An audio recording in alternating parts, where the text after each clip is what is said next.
Hola, muy buenas mañanas.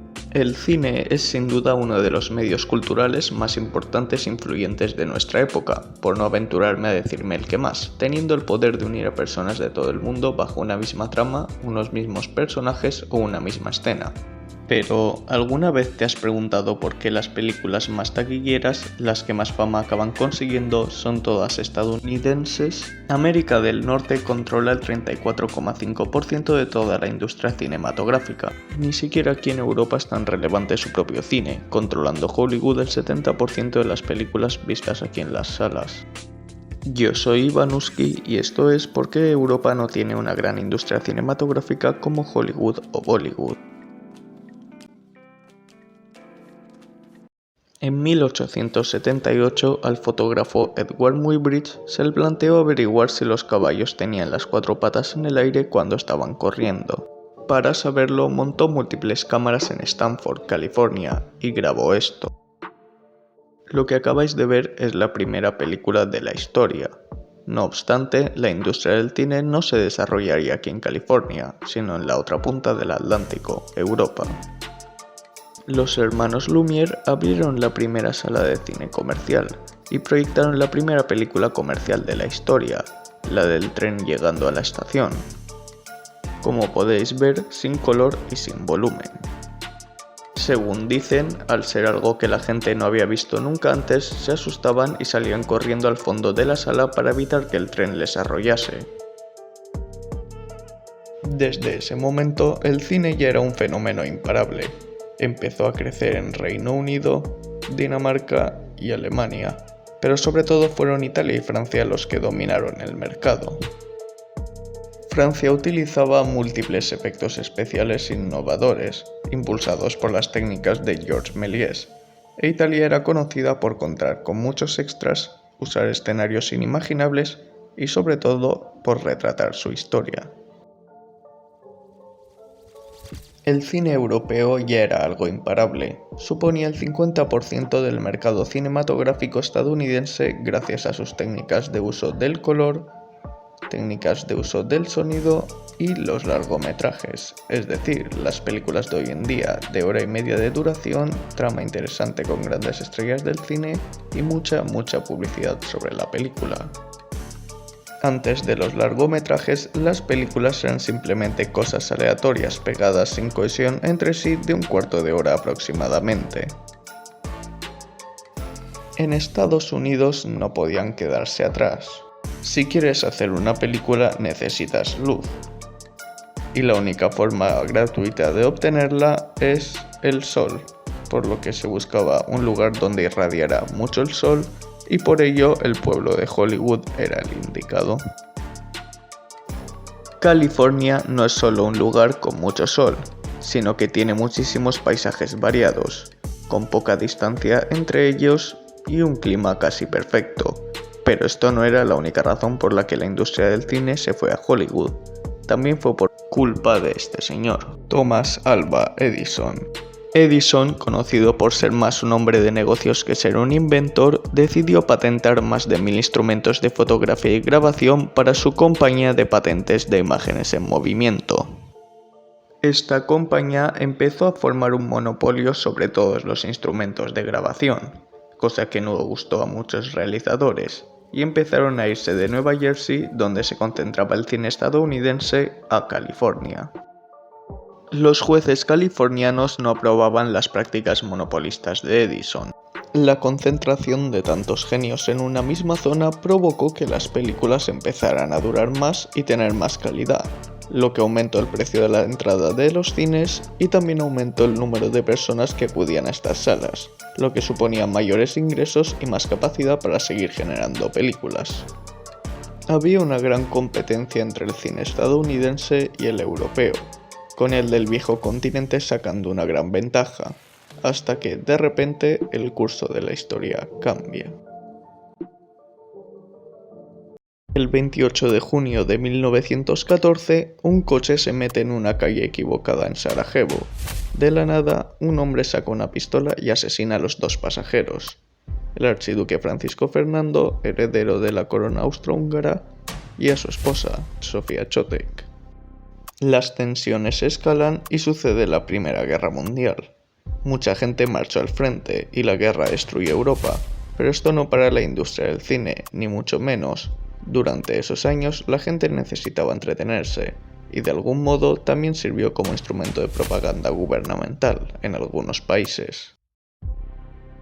Pero para el fin de la Gran Guerra, el cine estadounidense ya había tomado el control por completo. Con la concentración que ya había mencionado de los productores en California, el cine había crecido exponencialmente. Ahora todas las películas eran largometrajes tal y como los conocemos en la actualidad, y lo que antes era un mercado nacional se había convertido en uno global. Todo esto transformó la cultura del cine en un mundo muy arriesgado, ya que, claro, con el auge y la competitividad de las películas no había forma para asegurarse de que todo el mundo fuera a ver tu película. No obstante, hacer una película exitosa podía cambiarte la vida. Nunca antes había sido tan rentable el mundo del entretenimiento, y esto llamó la atención a muchos emprendedores ingeniosos que vieron la gran oportunidad que el cine podía suponer, así que Hollywood empezó a recibir inversiones millonarias. La Fox pasó de un gasto de $32.000 anuales en el cine en 1914 a 3 millones en 1917. Paramount surgió de la unión entre varios distribuidores regionales y una gran compañía de largometrajes. Paramount empezó a anunciar masivamente sus películas y sus actores, doblando su beneficio anual en 2 años. Todo el talento se concentraba en una misma zona, por lo que más y más personas querían entrar en este negocio, pero el cine no era una apuesta donde siempre tenías las de ganar, y la mayoría de empresas que surgieron quebraron para el final de la década de 1910. Excepto unas pocas, que son las que conocemos actualmente, las llamadas Grandes 5 y otras 3 más pequeñas. No es casualidad que estas sean las que conocemos actualmente, pero ¿cómo llegan hasta este punto? Fácil, empezaron a absorber a empresas más pequeñas, pero sobre todo compraban salas de cine y distribuidoras, para asegurarse de que sus películas fueran vistas por una audiencia masiva. En 1919, el 90% de todas las películas emitidas en Europa, Asia y África eran de Estados Unidos, y en Latinoamérica esa cifra era del 99,9%. Para el 1930, las Grandes 5 y las 3 más pequeñas controlaban el 95% de la producción y distribución cinematográfica de los Estados Unidos. Volviendo a Europa, la industria del cine seguía funcionando, pero como no participó en la exhaustiva y veloz carrera por el monopolio de la industria, el cine europeo se quedó muy por detrás.